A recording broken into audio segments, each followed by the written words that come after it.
దేవుణ్ణి ఆరాధించడానికి దేవుని పరిశుద్ధ గ్రంథంలో నుంచి ఒక మాట చదువుకుపోయే ముందుగా భూమి మీద ఉన్నటువంటి ప్రతి ఒక్క మనిషి కూడా సహజంగా ప్రశ్నని ఎదుర్కొన్నటువంటి మనుషులు ఎవరో ఉండరు. పుట్టిన బిడ్డ దగ్గర నుంచి చిన్న పండు ముసలి వరకు చనిపోయే వరకు ఏదో ఒక రకమైనటువంటి ప్రశ్నలను ప్రతి మనిషి ఎదుర్కొంటూనే ఉంటాడు. అప్పుడే పుట్టి చనిపోయేటువంటి వారి విషయం వేరేమో, కానీ వారిని కూడా మనం అడుగుతూ ఇప్పుడే పుట్టి ఎలా చనిపోయారు మళ్ళీ లే అన్నట్లుగా మనకు ఏదో ఒక రకమైనటువంటి ప్రశ్నను ప్రతి మనిషి ఎదుర్కోవాల్సిందే, పుట్టిన ప్రతి ఒక్క మనిషి కూడా. అయితే అలాగే కొన్ని ప్రశ్నలు కూడా బైబిల్ గ్రంథంలో ఉన్నట్టు మనకు తెలుసు.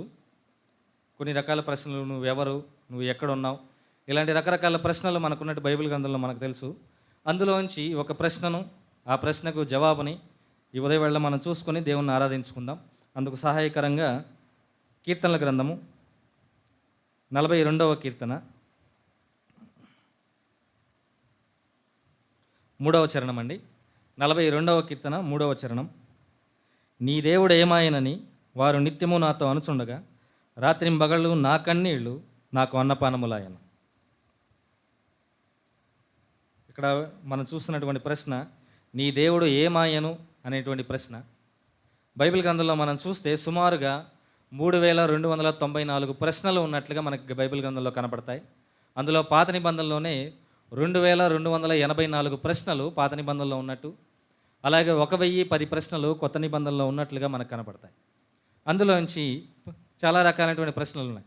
దేవుడు మనుషులను అడిగే ప్రశ్నలు, మనుషులు దేవుణ్ణి అడిగే ప్రశ్నలు, అలాగే దేవదూతలు మనుషులతో అడిగేటువంటి ప్రశ్నలు, మనుషులు దేవదూతలతో అడిగే ప్రశ్నలు, అలాగే మనుషులు తోటి మనుషులతో, తోటి విశ్వాసులతో, తోటి సంఘస్థులతో మాట్లాడేటువంటి ప్రశ్నలు, అడిగేటువంటి ప్రశ్నలు మనకు కనపడతాయి.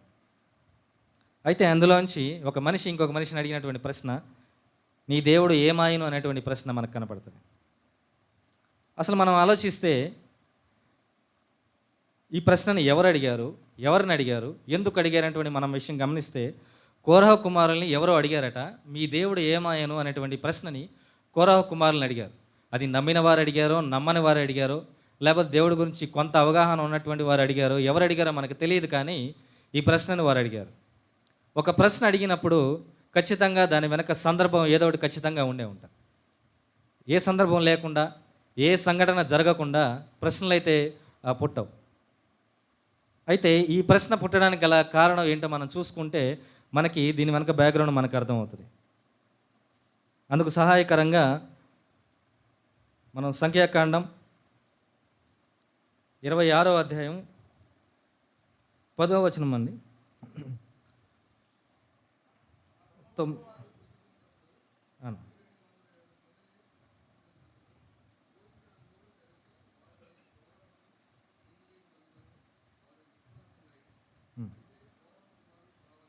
చాలన్నా.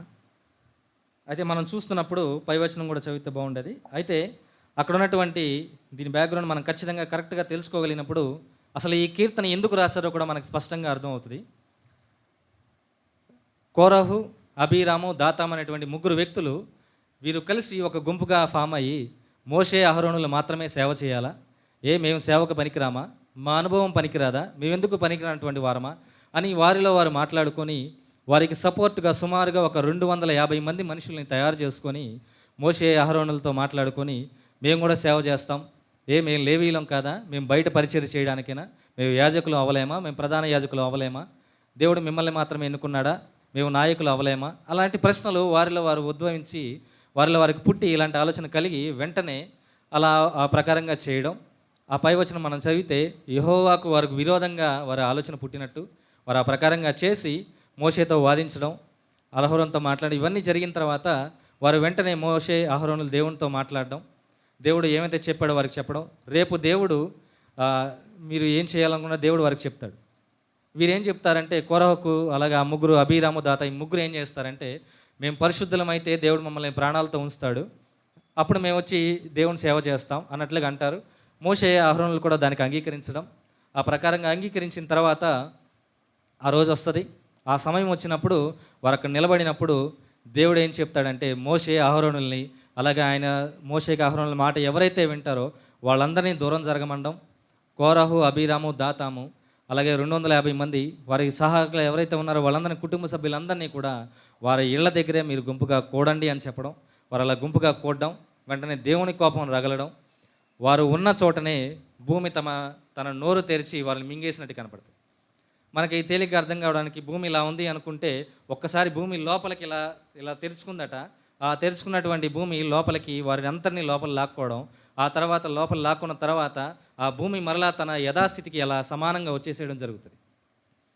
సమయం లేదు కనుక అది చూపించలేదు, కానీ చక్కగా అది చూస్తే కనుక ఇంకా స్పష్టంగా ఉంది. వాళ్ళు ప్రాణాలతో ఉన్నట్టుగానే, ఉన్నది ఉన్నట్టుగానే వెంటనే అసలు వారికి ఏ శిక్ష వస్తుంది, ఏ శిక్ష రాబోతుంది అనేటువంటి మాటలు, ప్రశ్నలు ఏమీ రాకుండా డైరెక్ట్గా వాళ్ళు ఎలా అయితే ఉన్నారో వెంటనే వితిన్ ఫ్రాక్షన్ ఆఫ్ సెకండ్స్ దాని గురించి స్టడీ చేసినప్పుడు చూస్తే 7 నుంచి 8 సెకండ్లు మాత్రమే పట్టిందట భూమి తన నోరు తెరవడం, వాళ్ళ లోపలికి మింగేసాడు. 10 సెకండ్లలోపే అసలు వాళ్ళకి ఏమైందో కూడా జనాలకు అర్థం కానంత భయంకరంగా జరిగిందట. అంతలా భయపడిపోయారు, చుట్టుపక్కల ఉన్న వారు భయపడిపోయారు. ఏం జరిగిందన్న కంగారుతో మోషే అహరోనులు తప్ప మిగిలిన వాళ్ళందరూ, అక్కడ చుట్టుపక్కల ఉన్న వారందరూ కూడా మొత్తం పరిగెత్తారు. ఇంకా చూస్తే ఈ 250 మంది కాదు, కానీ ఈ కోరహుకి, అబీరాము, దాతాను, ఈ ముగ్గురు వ్యక్తులకి సుమారుగా 14,500 మంది సపోర్ట్గా నిలబడ్డారు. వాళ్ళందరికీ కూడా తెగులు పుట్టి చాలామంది చనిపోయారు.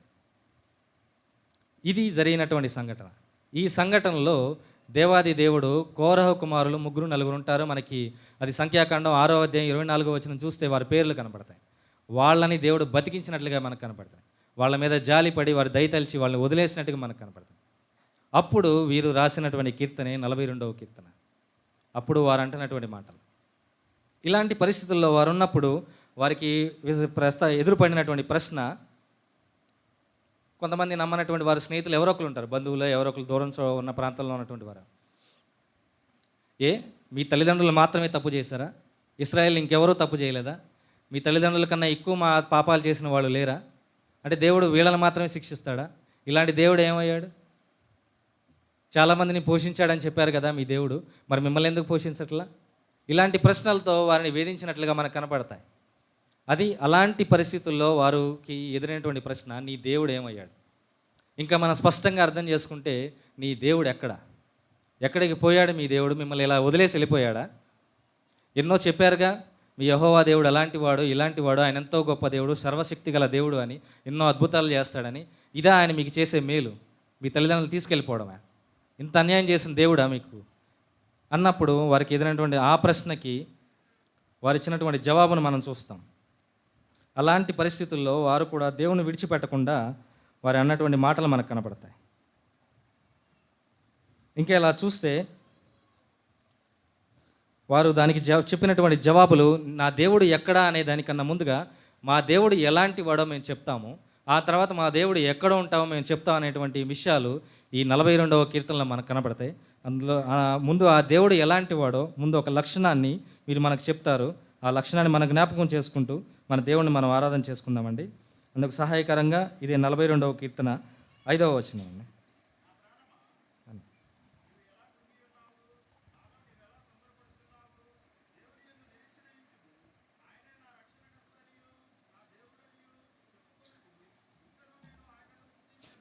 చాలు తమ్ముడు.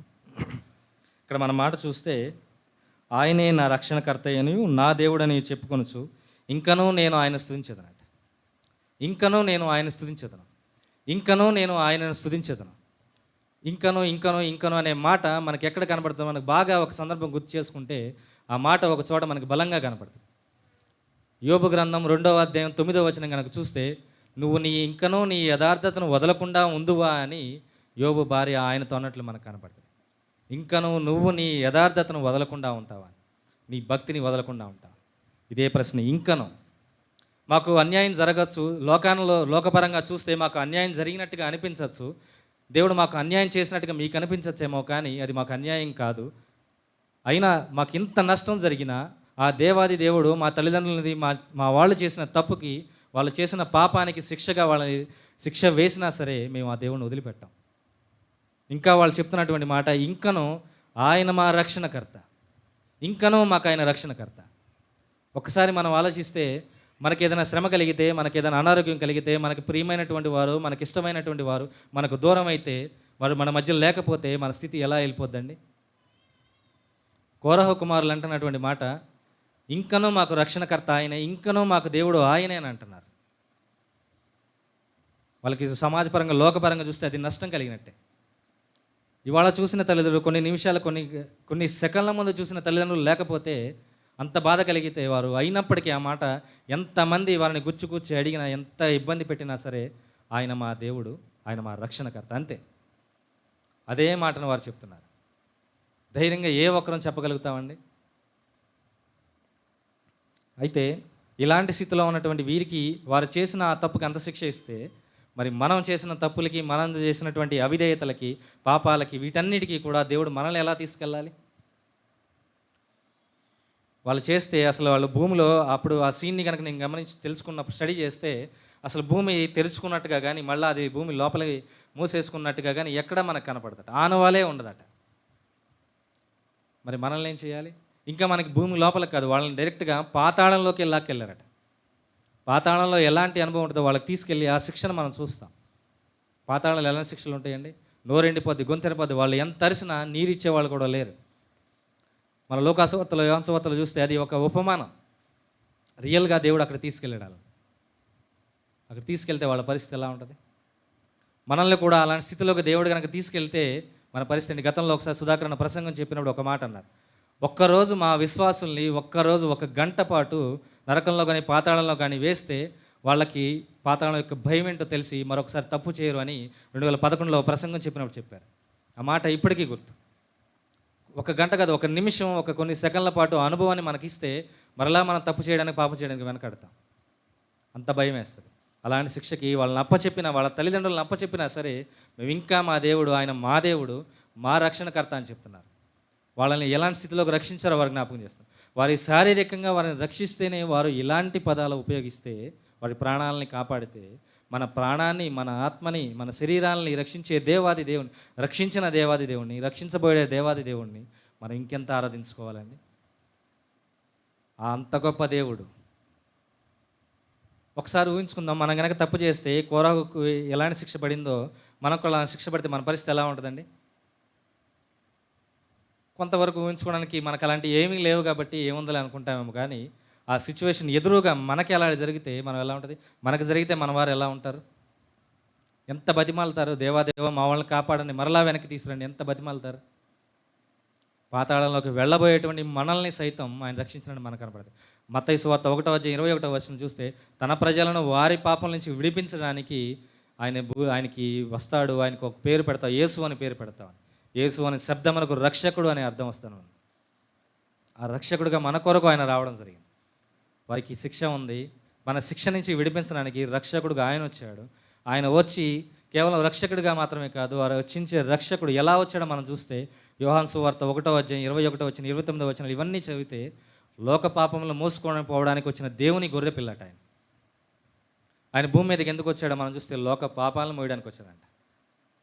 కుటుంబ భారాన్ని మోయడానికి ఆయన అలాగే లోకంలో ఉన్నటువంటి బంగారాన్ని, ఐశ్వర్యాన్ని, సంపదలన్నింటినీ మోసుకొని పరలోక రాజ్యానికి వెళ్ళడానికి ఆయన రాలేదు. కానీ ఆయన భూలోకానికి వచ్చింది లోక పాపాన్ని మోయడానికి వచ్చాడు. ఆ పాపాన్ని భరించడానికి వచ్చాడు. అది పరలోకానికి మోయడానికి కాదు, అది కూడా సిలువ మీద మోసి వాటన్ని అక్కడే తీర్చేసి మనకి సంపూర్ణంగా విడుదలించడానికి ఆయన సిలువ కొరకు వచ్చాడు. అది ఆయన మన కొరకు చేసినట్టు. ఆ రక్షకుడు మనల్ని అలాగా ఆ స్థితిలో చూశాడు. కోరాకు పట్టినటువంటి శిక్షణ మనకు కూడా ఇవ్వచ్చు, మన ఆనవాళ్ళు కూడా లేదు అన్నట్టుగా చేయొచ్చు. ఏ మాత్రం చేయకుండా, అసలు ఇంకా చెప్పాలంటే అసలు మన శిక్షని, మన పాపానికి ఆనవాళ్ళు లేదన్నట్టుగా, అసలు మనకు పుట్టిందేమో లేదేమో అన్నట్టుగా ఆయన శిక్ష అనిపించాడు. అలాంటి స్థితిలోకి ఒక మనిషి కొరకు అంత స్థితిలోకి ఆయనకి వెళ్ళాడు. ఏ ఒక్కరు చేరినటువంటి గొప్ప త్యాగమే అనుకోవచ్చు, సాహసమే, ఏదైనా కానీ, ఏ పేరైనా పెట్టుకోవచ్చు, ఏ పదమైనా పెట్టుకోవచ్చు. ఇవన్నీ చేశాడు. అసలు మనకి మనం సిలువ శిక్ష వేసుకోగలమా అండి? మనకి ఎవరైనా కొడితేనే ఊరుకోము, అలాంటిది మన తోటి వారి కొరకు, మన కుటుంబ సభ్యుల కొరకు మన సిలువ మరణాన్ని వేసుకోగలమా? ఊహించుకోగలమా? ఏ తప్పు చేయకుండానే ఒకరి ముందు మనం నిలబడడానికి ఇష్టపడమే, అలాంటిది ఏ తప్పు చేయకుండా, ఏ తప్పు చేయలేదని శిక్ష వేసేవారికి కూడా తెలిసినప్పటికీ ఆయన మౌనంగా వాటన్నిటిని భరించాడు. ఎందుకు అంటే ఆయన రక్షకుడు కాబట్టి.